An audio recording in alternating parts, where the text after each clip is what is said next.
সম্মানিত মুসল্লিয়ান কিরাম, আল্লাহ পাক রব্বুল আলামিনের দরবারে আমরা শুকরিয়া জ্ঞাপন করি যে মহান রব্বুল আলামিন আমাদেরকে দুনিয়াবী সমস্ত ফিতনা ফাসাদ থেকে ফারিগ করে পবিত্র জুমার দিন তারই ঘর মসজিদে আসার বসার তৌফিক দান করেছেন।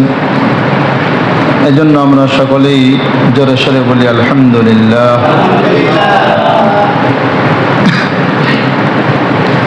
আমরা জানি যে এখন হজের মাস চলতেছে এবং সামনে আমাদের আরেকটি গুরুত্বপূর্ণ বিধান কুরবানির দিন আসতেছে। অতএব এই মাস সম্পর্কে এই মাসের মধ্যে আমাদের কি কি করণীয়, এই মাসের মধ্যে আমাদের জন্য আল্লাহ রাব্বুল আলামিনের পক্ষ থেকে কি কি আমল রয়েছে, এই আমল সমূহ সম্পর্কে আমাদের ধারণা থাকার দরকার আছে না নাই? যদি আমাদের এই সম্পর্কে যদি আমাদের জানা থাকে, তাহলে দেখা যাবে যে সেই আমলগুলো করে আল্লাহ তাআলার নৈকট্যপ্রাপ্ত বান্দা হতে পারবো ইনশাআল্লাহ। তো আল্লাহ পাক রব্বুল আলামিন আমাদের জন্য এই তো সামনে জিলহজ মাস, হয়তো আজকেই জিলকদ মাসের 29 তারিখ, আজকে চাঁদ ওঠার সম্ভাবনা আছে। যদি চাঁদ ওঠে তাহলে সন্ধ্যা থেকেই জিলহজ মাস শুরু, জিলহজ মাসের 1 তারিখ। তো এই জিলহজ মাসের 1 তারিখ থেকে নিয়ে 10 তারিখ পর্যন্ত এই 10 দিন, এই 10 দিনের বিশেষ গুরুত্ব এবং ফজিলত রয়েছে এবং তাৎপর্য রয়েছে। কোরআন এবং হাদিসের আলোকে পাওয়া যায় যে এই 10 দিনের মধ্যে আল্লাহ রাব্বুল আলামিন আমাদের জন্য অল্প আমলে অনেক সওয়াব দান করবেন, বলেন সুবহানাল্লাহ।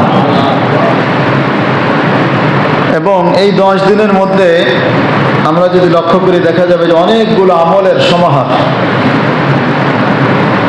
অতএব বিভিন্ন কারণে এই 10 দিনের আলাদা একটা গুরুত্ব এবং তাৎপর্য রয়েছে। আল্লাহ রাব্বুল আলামিন সূরা ফজরের শুরুতেই বলেন ওয়াল ফজরি ওয়া লায়ালিন আশর। আল্লাহ পাক রব্বুল আলামিন প্রথমে বলতেছেন যে ফজরের কসম, সুপ্রভাতের কসম, এরপরেই কসম করতেছেন ওয়া লায়ালিন আশর। তাফসীরের মধ্যে এসেছে যে এই 10 রাত দ্বারা উদ্দেশ্য হলো, আল্লাহ রাব্বুল আলামিন বলতেছেন যে 10 রাতের কসম, এই 10 রাত দ্বারা উদ্দেশ্য হলো আইয়ামুল আশর মিন যিল হিজ্জাতি, অর্থাৎ এই জিলহজ মাসের প্রথম 10 দিন, 10 রাত। এই প্রথম 10 রাতের কসম আল্লাহ রাব্বুল আলামিন করেছেন এই আয়াতের মধ্যে। একটা মূলনীতি হলো যে আল্লাহ পাক রব্বুল আলামিন কোরআনের মধ্যে যত জায়গায় যে সকল বিষয় নিয়ে কসম করেছেন, এই সকল বিষয়ের আলাদা একটা গুরুত্ব থাকে। যেমন আমরা দুনিয়ার মধ্যে আমরা আল্লাহ তাআলার নামে কসম করি, ঠিক না? কারণ আল্লাহ তাআলাই সবচেয়ে গুরুত্ব আমাদের কাছে, সবচেয়ে বড়। অতএব তার নামেই আমাদের কসম করতে হয়, বা কসম করার প্রয়োজন হলে তার নামেই আমরা করি। তো এই জন্য কসম যেই জিনিসের দ্বারা করা হয়, সেই জিনিসের একটা গুরুত্ব বুঝে আসে। আল্লাহ পাক রব্বুল আলামিন এই 10 রাতের কসম করেছেন, তার মানেই হলো এই 10 রাতেরও আলাদা একটা গুরুত্ব এবং তাৎপর্য রয়েছে।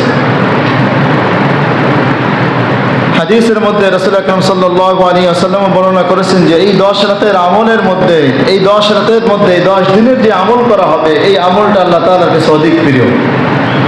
রাসূল আকরাম সাল্লাল্লাহু আলাইহি ওয়াসাল্লাম এভাবে বলেন, قال رسول الله صلى الله عليه وسلم ما من أيام العمل الصالح فيها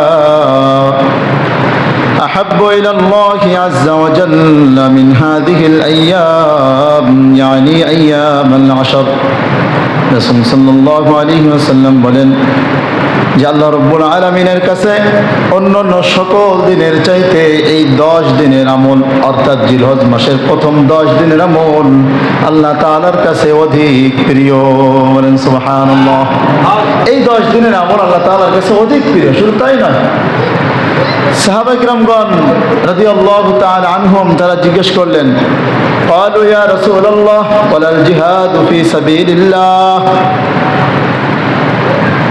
যে আল্লাহর রাস্তায় জিহাদ করার চাইতেও কি অধিক প্রিয় নাকি?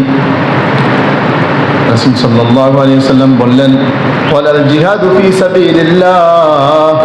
রাসূল বললেন যে এই 10 দিনের আমলের এত গুরুত্ব, এত ফজিলত আল্লাহ তাআলার কাছে এত প্রিয় যে কোনো ব্যক্তি আল্লাহর রাস্তায় জিহাদ করতে যদি বের হয়ে যায়, তার যত ফজিলত তার চাইতে 10 দিনের আমলের ফজিলত আল্লাহ তাআলার কাছে অনেক বেশি।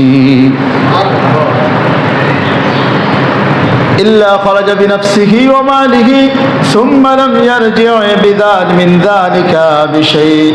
তবে রাসূল বলেন, তবে ওই ব্যক্তির কথা ভিন্ন যেই ব্যক্তি আল্লাহর রাস্তায় জিহাদ করতে গিয়ে বের হয়েছে, তার জান মাল নিয়ে বের হয়েছে, কিন্তু সে আর ফিরে আসে নাই, শাহাদাত বরণ করেছে, এই ব্যক্তির কথা ভিন্ন। অর্থাৎ এই ব্যক্তির ফজিলত এটা আলাদাভাবে অনেক বেশি। কিন্তু স্বাভাবিকভাবে এই 10 দিনের আমল আল্লাহ তাআলার কাছে এত প্রিয় যে অন্যান্য সময় কোনো ব্যক্তি জিহাদের রাস্তায় বের হলে যে সওয়াব হয় বা যে ফজিলত রয়েছে তার চাইতে অধিক বেশি পছন্দনীয় আল্লাহ তাআলার কাছে এই 10 দিনের আমল। বলেন সুবহানাল্লাহ। এই জন্য এই 10 দিনের ব্যাপারে কোরআন এবং হাদিসের আলোকে আমাদের সামনে অনেকগুলো আমলের কথা স্পষ্ট হয়। রাসূল আকরাম সাল্লাল্লাহু আলাইহি ওয়াসাল্লাম এই 10 দিনের আমলের ব্যাপারে অনেক গুরুত্ব দিয়েছেন। এই 10 দিনে রোজা রাখার বিধান রয়েছে। এই 10 দিনে দেখবেন 10 দিনের মধ্যেই আল্লাহ তাআলার একটা বড় বিধান, হজের বিধান রয়েছে। এই 10 দিনের মধ্যেই একটা সামনে আমাদের একটা পবিত্র বিধান আসতেছে, কুরবানির বিধান রয়েছে। তো এইভাবে অনেকগুলো আমল, অনেকগুলো বিধানের সমাহার এই 10 দিনের মধ্যে। তাই জন্য আমাদের এই 10 দিনকে অত্যন্ত গুরুত্ব দিয়ে আমল করতে হবে, যাতে করে আমাদের মাধ্যমে এই 10 দিনের আমলের মাধ্যমে যেন আমরা আল্লাহ তাআলার অতি নিকটবর্তী, অতি প্রিয় হয়ে যেতে পারি। কারণ আমাদের তো আল্লাহ রাব্বুল আলামিন হায়াত দিয়েছেন কম, ঠিক না?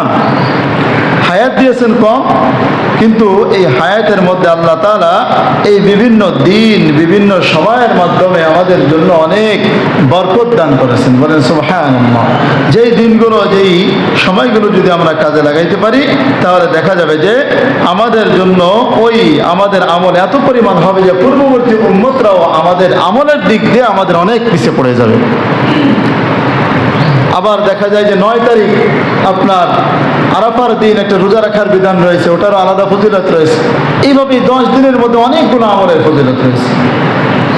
তো কোরআন এবং হাদিসের আলোকে আমরা এই 10 দিনের কিছু আমল সম্পর্কে আমরা জানবো। 10টি আমল সম্পর্কে আজকে আলোচনা করবো ইনশাআল্লাহ।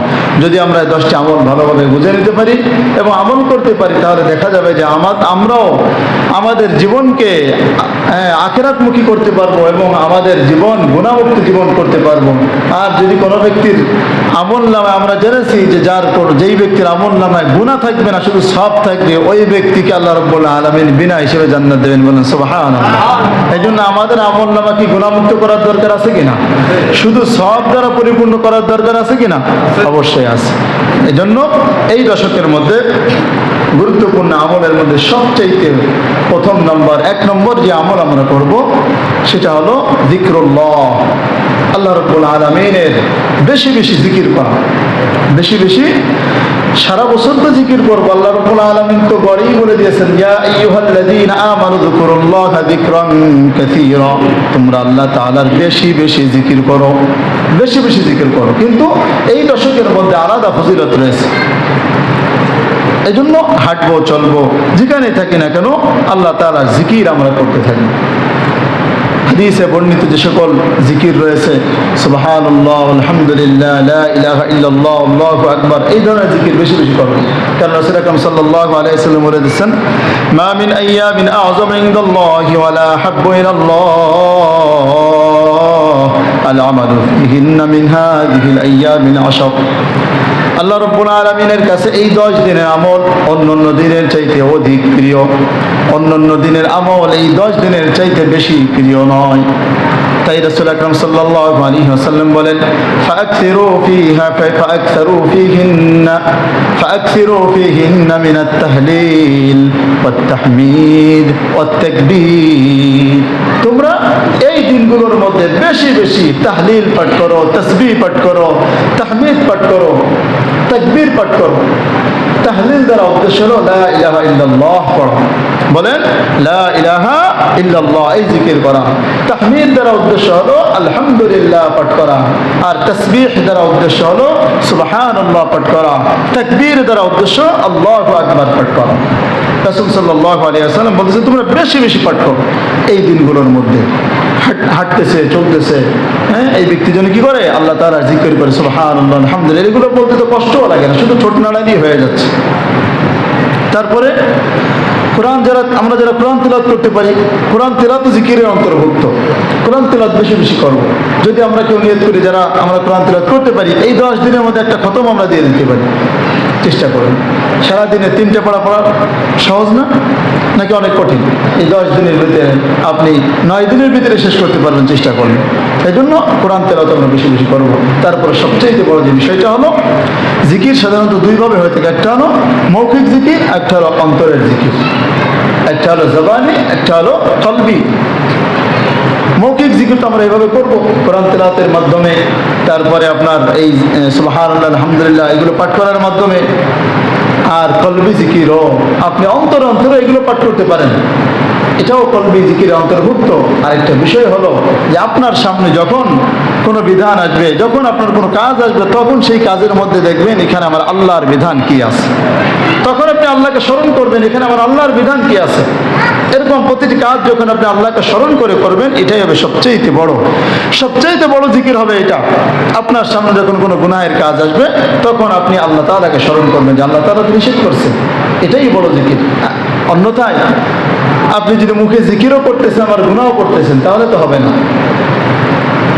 কেউ তাসবিহ পাঠ করতেছে, টিভিও দেখতেছে, তাহলে তো ওই তাসবিহর কোনো দাম নাই।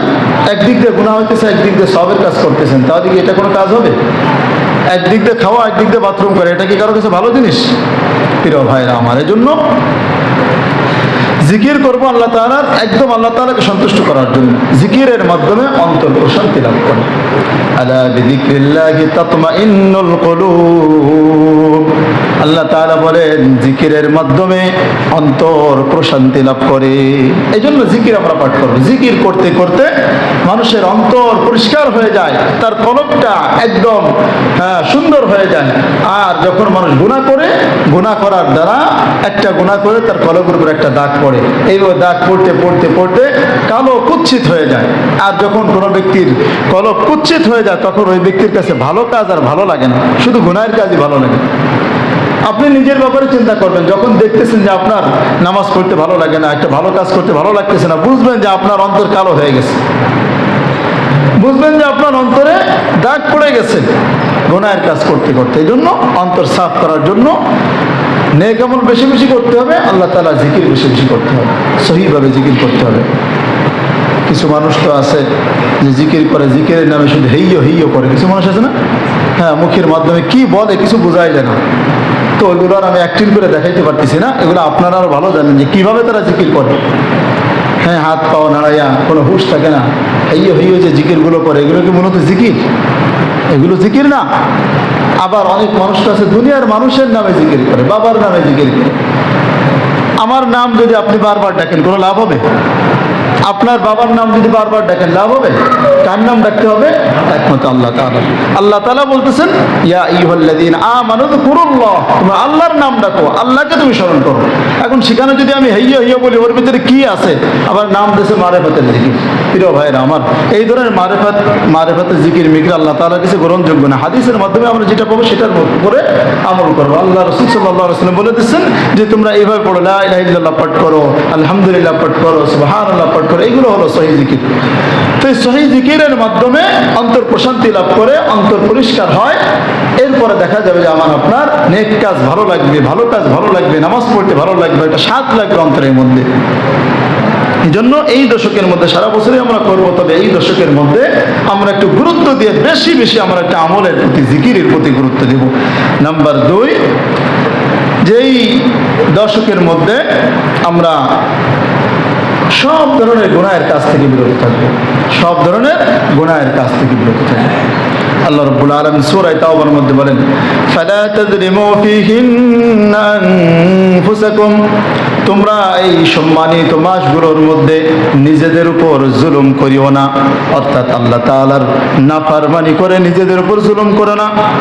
নাফরমানি করা, গুনাহ করাই হলো নিজেদের উপর জুলুম করা। আমরা দৈনিক নামাজের মধ্যে পড়ি আল্লাহুম্মা ইন্নী যালামতু নাফসি যুলমান কাসীরা, অর্থ হলো আল্লাহ আমি নিজের উপর অনেক জুলুম করেছি, তুমি আমাকে ক্ষমা করো, তুমি ছাড়া আর ক্ষমা করার কেউ নাই। এই জুলুম দ্বারা উদ্দেশ্য হলো যে আমি যে গুনাহ করেছি মাবুদ তুমি ওর গুনাহগুলো মাফ করে দাও। তাই আল্লাহ তাআলা নির্দেশ দিচ্ছেন যে তোমরা এই সম্মানিত মাসগুলো জিলকাদ, জিলহজ, মুহররম এই মাসগুলোর মধ্যে তোমরা নিজেদের উপর জুলুম করো না, অর্থাৎ সব ধরনের গুনাহের কাজ ছেড়ে দাও। তো এই 10 দিনও তো জিলহজ মাসের অন্তর্ভুক্ত, হারাম মাসের অন্তর্ভুক্ত, ঠিক কিনা? এই জন্য আমরা সব ধরনের গুনাহের কাজ থেকে এই 10 দিন, অন্য সময় তো বিরত থাকবোই, এই 10 দিন আমরা অত্যন্ত বেশি গুরুত্ব দিয়ে সব ধরনের গুনাহ আমরা ছেড়ে দেবো ইনশাআল্লাহ। 3 নম্বর আমল হলো যাদের সামর্থ্য আছে হজ উমরা পালন করতে হবে। প্রিয় ভাইরা আমার, অনেক মানুষের সামর্থ্যবান আছে হজ করার জন্য, উমরা করার জন্য সামর্থ্য আছে, কিন্তু তারা করে না। মনে করে যে হজ করার জন্য যদি লাগে 6 লাখ টাকা 7 লাখ টাকা, সেখানে আরো 5 লাখ টাকা বেশি না হলে মনে হয় হজ ফরজ হয় না।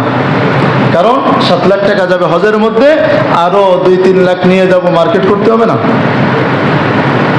এরকম মানসিকতা অনেক মানুষের আছে, কিন্তু আসলে উচিত হলো আল্লাহ রাব্বুল আলামিন বলেন ওয়ালিল্লাহি আলান নাসি হিজ্জুল বাইতি মান ইসতাতাআ ইলাইহি সাবিলা, হজ ওই ব্যক্তির উপর ফরজ যেই ব্যক্তির জন্য বাইতুল্লাহ জিয়ারত করার জন্য, যাওয়া আসার জন্য যেই ব্যক্তির পথ সহজ হয়ে যাবে, এই ব্যক্তির উপরই হজ ফরজ হয়ে যায়। এটা যেভাবে হোক না কেন, টাকার মাধ্যমে হোক, আপনার নিজের টাকা নাই অন্যের মাধ্যমে হোক, যেভাবে হোক না কেন, আপনার সেখানে যাওয়াটা যদি সহজ হয়ে যায়, যাওয়ার ব্যবস্থা যদি হয়ে যায়, বাস আপনার জন্য হজ ফরজ হয়ে যাবে। এই জন্য যাদের উপর হজ ফরজ হয়েছে, আমরা ফরজ হজ অত্যন্ত জীবনে একবার হলো ফরজ হয়, আর ওই জায়গাটা এমন জায়গা যে একবার যায় ওখানে বারবার যাইতে মনে চায়, যে একবার যাবে বারবার যাইতে তার মনে চাইবে। এই জন্য প্রিয় ভাইয়েরা আমার, ফরজ হজ কমপক্ষে আমাদের একবার আদায় করতেই হবে যাদের উপর ফরজ হয়েছে। আর যাদের অনেক মানুষ আছে যাদের উপর ফরজ হয়েছে, আবার তাদের অনেক টাকা পয়সা আছে, হ্যাঁ, বারবার করে নফল হজও করে, কিন্তু একটা হাদিসের মধ্যে আছে যে যাদের ফরজ হজ আদায় হয়ে গেছে তারা যেন অন্যান্য ভাইদেরকে এই ফরজ বিধানটা পালনের জন্য সাহায্য করে। অন্যান্য ভাই যারা আছে, যারা হজ করার জন্য তাদের মন তপলাইতেছে, তাদের খুব মন চাইতেছে, কিন্তু টাকা নাই, পয়সা নাই, আবেগ রয়েছে, ইচ্ছা রয়েছে, কিন্তু সামর্থ্য নাই। তো এই মাসালার মধ্যে বলা হয়েছে যে যাদের ফরজ হজ আদায় হয়ে গেছে কিন্তু তাদের অনেক টাকা পয়সা আছে, তারা এই সমস্ত লোকদেরকে নিজের টাকা দিয়ে পাঠানোর ব্যবস্থা করে দিতে হবে। তাহলে দেখা যাবে ওই ব্যক্তি যে হজ করলো, উমরা করলো, সেই যে যত সব আদায় করলো, সব পাইলো, তার সমপরিমাণ সব আপনি তাকে টাকা দিয়ে পেয়ে গেলেন। বলেন সুবহানাল্লাহ। কারণ হাদিসের মধ্যে বলা হয়েছে যে ব্যক্তি কোনো ভালো কাজের দিকে পথ দেখায়, ওই ব্যক্তি কেমন যেন ওই ভালো কাজ করে নেওয়ার মতো। বলেন সুবহানাল্লাহ। এই জন্য যাদের হজ ফরজ হয়েছে তারা হজ আদায় করবো, বিলম্ব করবো না। আর যাদের হজ আদায় করার পরেও অনেক টাকা পয়সা আছে, আমরা অন্যদেরকে আমরা পাঠানোর ব্যবস্থা করব, এই হজটা পালনের ক্ষেত্রে সাহায্য করবো ইনশাআল্লাহ। 4 নম্বর আমল হলো তাকবীরে তাশরীক। এই দিনগুলোর মধ্যে বেশি বেশি পাঠ করা। তাকবীরে তাশরীক হলো আল্লাহু আকবার, আল্লাহু আকবার, লা ইলাহা ইল্লাল্লাহু, আল্লাহু আকবার, আল্লাহু আকবার, লিল্লাহিল হামদ। এই তাকবীরটা বেশি বেশি পাঠ করা। এই যে জিকিরের মধ্যে এটাও এসে যাবে, জিকিরের মধ্যে এটাও আমরা জিকির করতে পারি। আল্লাহ রাব্বুল আলামিন বলেন লিয়াশহাদু মানাফিআ লাহুম ওয়া ইয়াযকুরু ইসমাল্লাহি ফি আইয়ামিন মা'লুমাত ওয়া ইয়াযকুরু ইসমাল্লাহি ফি আইয়ামিন মা'লুমাত। তারা যেন এই নির্দিষ্ট দিনগুলোর মধ্যে আল্লাহ তাআলার জিকির বেশি বেশি করেন, অর্থাৎ তারা যেন তাকবীরে তাশরীক বেশি বেশি পাঠ করতে থাকে। হাদিসের মধ্যে রাসূল আকরাম সাল্লাল্লাহু আলাইহি ওয়াসাল্লাম, হাদিসের মধ্যে বর্ণিত হয়েছে হযরত ইবনে ওমর রাদিয়াল্লাহু আনহু, আবু হুরায়রা রাদিয়াল্লাহু আনহু, তারা যখন শুনলেন তাকবীরে তাশরীক পাঠ করার কথা, তারা সাথে সাথেই বাজারে চলে যাইতেন। ইয়াখরুজান ইলা সুক, বাজারে চলে যাইতেন, এরপরে জোরে জোরে তাকবীর পাঠ করতেন, যাতে করে তাদের তাকবীর শুনে অন্য ভাইরাও তাকবীর পাঠ করতে পারে। ইউকাব্বিরান ফাকাব্বারান নাস ফায়ুকাব্বিরুন নাস বিতাকবীরহিমা। তারা তাকবীর পাঠ করতে থাকতো বাজারের মধ্যে, আর অন্যান্যরা তাদের এই তাকবীর শুনে তারাও উচ্চস্বরে এই তাকবীর পাঠ করতে থাকতো। এই তাকবীরে তাশরীক তাশরিক পাঠ করার কথা বলা হয়েছে। তাকবীরে তাশরিকের একটা ইতিহাস রয়েছে। আমরা জানি হযরত ইব্রাহিম আলাইহিস সালাতু ওয়াস সালাম যখন ইসমাঈল আলাইহিস সালামকে যখন জবাই করতে যান, এই জবাই করার মুহূর্তে আল্লাহ রাব্বুল আলামিন তো বললেন যে ক্বাদ সাদ্দাকতা রুইয়া, তোমার স্বপ্ন তুমি পালন করেছো, তোমার আমার যে হুকুম ছিল তোমার স্বপ্নের মাধ্যমে, তুমি যে স্বপ্নের মাধ্যমে জেনেছো আমার হুকুম, এটা তুমি বাস্তবায়ন করে ফেলেছো, আমি পেয়ে গেছি। আর আল্লাহ রাব্বুল আলামিন তাদের আনুষ্ঠানিকতা বজায় রাখার জন্য জান্নাত থেকে একটা দুম্বা পাঠিয়েছিলেন, জেনেছেন আমরা। সেই দুম্বাটা জিবরিল আমিনের মাধ্যমে পাঠাইলেন। জিবরিল আমিন যখন দুম্বা নিয়ে আসলেন, ওই যখন তিনি দেখলেন যে হযরত ইব্রাহিম আলাইহিস সালাতু ওয়াস সালাম তার ছেলে ইসমাঈলকে জবাই করতেছেন, সাথে সাথে এটা দেখে, এই অবস্থাটা দেখে তিনি বলে উঠলেন আল্লাহু আকবার, আল্লাহু আকবার। আর এই আওয়াজ যখন হযরত ইব্রাহিম আলাইহিস সালাম শুনলেন, তিনি শোনার সাথে সাথে বুঝলেন যে কোনো সুসংবাদ আসতেছে, সাথে সাথে তিনি বললেন লা ইলাহা ইল্লাল্লাহু আল্লাহু আকবার। আর এই তাকবীর শুনে হযরত ইসমাঈল আলাইহিস সালাম নিচে থেকে তিনি বলে উঠলেন আল্লাহু আকবার ওয়া লিল্লাহিল হামদ। আল্লাহ রাব্বুল আলামিন তাদের এই তাকবীরটা, তাদের এই জিকিরটা এত ভালোবেসেছেন, এত পছন্দ করেছেন যে কিয়ামত পর্যন্ত আমাদের জন্য এটাকে ইবাদত হিসেবে আমাদের জন্য দিয়ে দিয়েছেন। বলেন সুবহানাল্লাহ। এজন্য এই তাকবীরটা আমরা পাঠ করব। কোরআনের মধ্যে সূরা বাকারার মধ্যে আল্লাহ তাআলা বলেন ওয়াযকুরুল্লাহা ফি আইয়ামিন মাদুদাত, তোমরা নির্দিষ্ট দিনগুলোর মধ্যে আল্লাহ তাআলার জিকির করো। এখানে তাফসীরের মধ্যে এসেছে ইবনে আব্বাস রাদিয়াল্লাহু আনহু বলেন এই আইয়ামিন মাদুদাত দ্বারা উদ্দেশ্য আইয়ামুত তাশরিক, অর্থাৎ 9 জিলহজ থেকে নিয়ে 13 জিলহজ। আর কারো মতে হলো প্রথম এই 10 দিন অর্থাৎ জিলহজ মাসের প্রথম 10 দিন উদ্দেশ্য নির্দিষ্ট দিনগুলো। অতএব এই দিনগুলোর মধ্যে তোমরা তাকবীরে তাশরিক বেশি বেশি পাঠ করতে থাকো। এই জন্য আমরা হাঁটবো, চলবো, জোরে জোরে আমরা তাকবীরে তাশরিক পাঠ করতে থাকবো, আস্তে আস্তে পাঠ করতে থাকবো ইনশাআল্লাহ। পারবো না ইনশাআল্লাহ? আল্লাহ তাআলা আমাদেরকে তৌফিক দান করুন। 5 নম্বর, এই তাকবীরটাই ঈদের একদিন আগের থেকে অর্থাৎ 9 জিলহজ আরাফার দিন থেকে নিয়ে 13 জিলহজ আসর পর্যন্ত, 9 জিলহজ ফজর নামাজ থেকে নিয়ে 13 জিলহজ আসর নামাজ পর্যন্ত এই দিনগুলোকে বলা হয় আইয়ামুত তাশরিক। এই দিনগুলোর মধ্যে প্রত্যেক ফরজ নামাজের পর নারী পুরুষ সকলের জন্য এই তাকবীরটাই একবার পড়া ওয়াজিব। প্রত্যেকে আমরা পড়বো। ইমাম সাহেব শুরু করতে পারলো না, শুরু করার আগেই আপনার শুরু করে দিতে হবে। ইমাম সাহেবের অপেক্ষা করা যাবে না। সালাম ফেরানোর সাথে সাথে আমরা এই তাকবীর পাঠ করব, ঠিক আছে ইনশাআল্লাহ। মহিলারাও এই তাকবীরটা পাঠ করবে তাদের স্বস্থানে, তারা যেখানে নামাজ পড়ে সেখানে পাঠ করবে, তবে নিম্ন আওয়াজে আস্তে আস্তে পাঠ করবে, উচ্চস্বরে পাঠ করবে না। তো আমরা এই তাকবীরটা আমরা মনে রাখবো। 9 জিলহজ আরাফার দিন ফজরের নামাজ থেকে নিয়ে শুরু করে 13 জিলহজ আসর পর্যন্ত এই তাকবীরটা আমরা প্রত্যেক ফরজ নামাজের পরে একবার পাঠ করবো ইনশাআল্লাহ। এরপরে 6 নম্বর আমল হলো আরাফার দিন রোজা রাখা, অর্থাৎ ঈদের একদিন আগে 9 জিলহজ রোজা রাখার বিধান। এই দিনের যদি কোনো ব্যক্তি রোজা রাখে তাহলে তার এই বছর আরাফাত দিন থেকে নিয়ে সামনের বছর আরাফাত দিন পর্যন্ত সব গুনাহ আল্লাহ রাব্বুল আলামিন মাফ করে দেন। বলেন সুবহানাল্লাহ। হাদিসের মধ্যে রাসূল আকরাম সাল্লাল্লাহু আলাইহি ওয়াসাল্লাম বলেন মান সামা ইয়াওমা আরাফাতা গুফিরা লাহু সানাতাইন মুতাতাবিআতাইন, যেই ব্যক্তি আরাফার দিন রোজা রাখবে আল্লাহর সন্তুষ্টির জন্য, এই ব্যক্তির ধারাবাহিকভাবে 2 বছরের গুনাহ খাতা আল্লাহ তাআলা মাফ করে দেবেন। বলেন সুবহানাল্লাহ।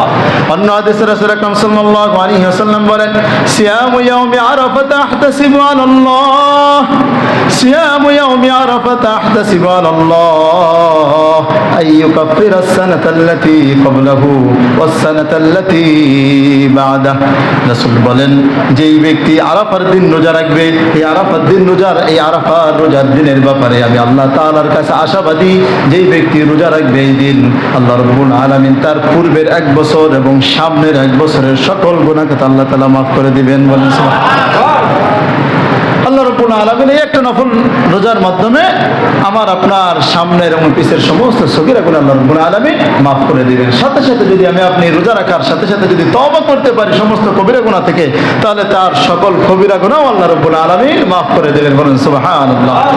এমনি তো আপনার এই 10 দিনের মধ্যেই আপনার ঈদের দিন ব্যতীত পুরো 9 দিনই রোজা রাখার বিধান রয়েছে। এক হাদিসে আছে যে ব্যক্তি এই 9 দিনের মধ্যে রোজা রাখবে, এই প্রত্যেকটা রোজাই কেমন যেন আপনার লাইলাতুল কদর রোজার মতো। বলেন সুবহানাল্লাহ। প্রত্যেকটা রোজাই হাদিসের মধ্যে আছে যে তার জন্য 700 গুণ সওয়াব দান করা হবে, একটা রোজার বদলে 700 গুণ সওয়াব দান করা হবে। এই জন্য আমরা চাইলে প্রত্যেক দিনই রোজা রাখতে পারবো। হ্যাঁ, আর যারা কমপক্ষে না মোটেই না রাখতে পারবো, কমপক্ষে যেন আরাফার দিন অর্থাৎ ঈদের একদিন আগে আমরা এই রোজাটা গুরুত্ব সহকারে রাখবো ইনশাআল্লাহ। আল্লাহ তাআলা আমাদেরকে তৌফিক দান করেন। আর 7 নম্বর হলো ঈদের দিনের যে সুন্নাত সমূহ আছে, এগুলো আমি সামনে আলোচনা করবো। ঈদের দিনের কি কি সুন্নাত রয়েছে, এই সুন্নাত সমূহ একটু গুরুত্ব সহকারে পালন করা। আর 8 নম্বর হলো যাদের সামর্থ্য আছে তারা কুরবানি করা, কুরবানি করতে হবে প্রিয় ভাইরা। এই ক্ষেত্রেও আমরা অনেক সময় ভ্রান্তির মধ্যে থাকি যে অনেক টাকা পয়সা না হইলে মানুষ কুরবানি দেওয়া হয়তো লাগে না, কিন্তু নিয়ম তো হলো যেই ব্যক্তি আপনার নিসাব পরিমাণ মালের মালিক হবে, অর্থাৎ জাকাতের যে নিসাব 52.5 তোলা রূপা, হ্যাঁ, বা এই পরিমাণ সমমূল্যের যদি সম্পদ যদি আপনার কুরবানির দিনে যদি আপনার হাতে আসে প্রয়োজন অতিরিক্ত, তাহলে আপনার উপর কুরবানি ওয়াজিব হয়ে যাবে। কুরবানির দিন 3 দিন 10, 11, 12 তারিখ, ঠিক না? এই 3 দিনের মধ্যেও যদি আপনার হাতে আসে টাকাটা, তবুও আপনার জন্য 3য় দিন সন্ধ্যার আগ পর্যন্ত এই সময়ের মধ্যে আপনার জন্য কুরবানি করা ওয়াজিব। এই জন্য যাদের সামর্থ্য আছে আমরা আল্লাহর সন্তুষ্টির জন্য আমরা কুরবানি করব। হাদিসের মধ্যে আছে যে ব্যক্তি আল্লাহর সন্তুষ্টির জন্য কুরবানি করবে, এই ব্যক্তির কুরবানি যখন কুরবানির পশু জবাই করবে, জবাই করার সময় তার কুরবানির পশুর রক্ত মাটিতে পড়ার আগেই আল্লাহ রাব্বুল আলামিন এই কুরবানি কবুল করে নেবেন। বলেন সুবহানাল্লাহ। কুরবানির ফজিলত আমরা আরো জানবো। যে ব্যক্তি কুরবানি করবে আল্লাহর সন্তুষ্টির জন্য, ওই কুরবানির পশুর গায়ে যত পশম রয়েছে প্রত্যেকটার বদলে আল্লাহ রাব্বুল আলামিন নেকি দান করবেন। বলেন সুবহানাল্লাহ। একটা পশুর গায়ে কত লক্ষ লক্ষ পশম রয়েছে, আল্লাহ রাব্বুল আলামিন এত সওয়াব দান করবেন। আর যার যত বেশি ইখলাস থাকবে তার তত সওয়াবের পরিমাণ আরো বেশি হবে। আর এই ব্যাপারে ধমকিও এসেছে যে ব্যক্তি সামর্থ্য থাকা অবস্থায়ও কুরবানি করবে না। রাসূল বলেন, মান ওয়াজাদা সাআতান লিআইযাহি ফালাম ইয়াযাহি ফালা ইয়াকরাবান্না মুসাল্লানা। যেই ব্যক্তি কুরবানি করার সামর্থ্য রাখে কিন্তু কুরবানি করলো না, এই ব্যক্তি আমাদের ঈদগাহর মাঠের ধারের কাছেও যেন তারা না আসে, ঈদগাহর কাছে যেন তারা না আসে। এদের জন্য ঈদগাহ ঢোকার কোনো অনুমতি রাসূল সাল্লাল্লাহু আলাইহি ওয়াসাল্লাম ধমকি দিয়েছেন। এই জন্য যাদের উপর কোরবানি, হ্যাঁ, কোরবানির সামর্থ্য আছে তারা আমরা অবশ্যই কোরবানি করব। আর 9 নম্বর হলো এই দিনগুলোর মধ্যে নফল নামাজ, নফল ইবাদত বেশি বেশি করব, রাত্রি জাগরণ করব, তারপরে তাহাজ্জুদ পড়ব। সারা বছর পড়তে পারি আর না পারি, এই 10 দিনে আমরা চেষ্টা করব তাহাজ্জুদ পড়ার জন্য। হাদিসের মধ্যে রাসূল সাল্লাল্লাহু আলাইহি ওয়াসাল্লাম বলেন, কিয়ামু কুল্লি লাইলাতিন মিনহা বিকিয়ামি লাইলাতিল কদরি। এই 10 দিনের মধ্যে থেকে প্রত্যেক দিনের রাত্রি জাগরণ, রাত্রি দাঁড়ায় দাঁড়ায় নামাজ পড়া, কিয়াম করা, এই নামাজ পড়াটা হলো নফল ইবাদত করা। এটা লাইলাতুল কদরে রাত্রি জাগরণ করে নামাজ পড়ার মতো সওয়াব হবে। বলেন সুবহানাল্লাহ। লাইলাতুল কদর যেমনি ভাবে আপনি নামাজ পড়ার যেমন সওয়াব, নফল ইবাদত করা ঠিক তেমনি ভাবে এই 10 দিনের মধ্যে প্রত্যেক রাতেই ইবাদত করার তার সমপরিমাণ সওয়াব দান করবেন আল্লাহ রাব্বুল আলামিন। আর 10 নম্বর সর্বশেষ আমল আমরা যেটা করতে পারি, আজকে যেহেতু চাঁদ ওঠার সম্ভাবনা আছে, এজন্য আমরা করব কি, এই দিনের আমল হলো যারা কুরবানি করব তাদের জন্য হলো যে আমরা আমাদের নখ, আমাদের চুল, আমাদের মোষ, হ্যাঁ, এবং শরীরের অযাচিত পশম, এগুলো এই চাঁদ ওঠার আগেই পরিষ্কার করে আমরা পরিপাটি হয়ে যাব। এই 10 দিনের মধ্যে আমরা এগুলো আর কাটবো না, ছেড়বো না। এই 10 দিনের মধ্যে এগুলো কাটা ছেড়া যাবে না। কারণ রাসূল সাল্লাল্লাহু আলাইহি ওয়াসাল্লাম বলেন, যেই ব্যক্তি মান কানা লাহু যিবহুন, যেই ব্যক্তির কুরবানির পশু আছে, এই ব্যক্তি সে কুরবানি করবে।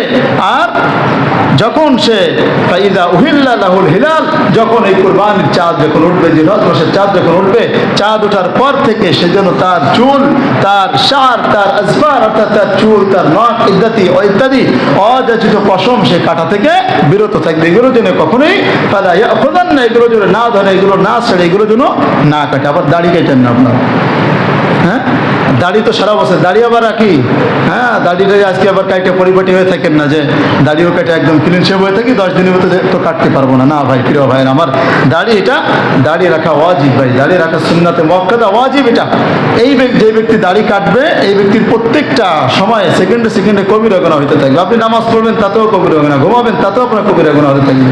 এই জন্য রাগ করতেছেন আপনার, দাড়ি রাখবেন প্রিয় ভাই। দাড়ি আমার নবীর সুন্নাত। নবীকে যদি আপনি ভালোবাসেন তাহলে আপনার দেহের মধ্যে নবীর সুন্নাত দিয়ে আপনি সাজান, আপনার দেহকে আপনি নবীর সুন্নাত দিয়ে সাজান।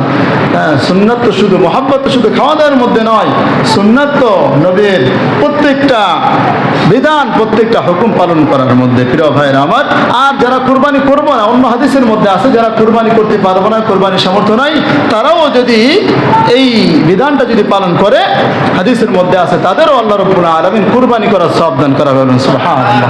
এই জন্য আমরা এই 10 নম্বর আমল, নখ, চুল ইত্যাদি আমরা আজকেই আপনার চাঁদ ওঠার আগে এগুলো কেটে পরিপরিচিত হয়ে থাকবো, যাতে করে এই 10 দিনের মধ্যে আমার কাটা না লাগে। একদম কুরবানির দিন কুরবানি করার পরে আমরা এগুলো কেটে পরিষ্কার করবো ইনশাআল্লাহ। আল্লাহ তাআলা আমাদেরকে এই 10টা যে আমলের কথা বললাম পরিপূর্ণরূপে সহিভাবে সুন্দরভাবে ইখলাসের সহিত আমল করার তৌফিক দান করেন। আমিন। আখির দাওয়ানা আলহামদুলিল্লাহি রাব্বিল আলামিন।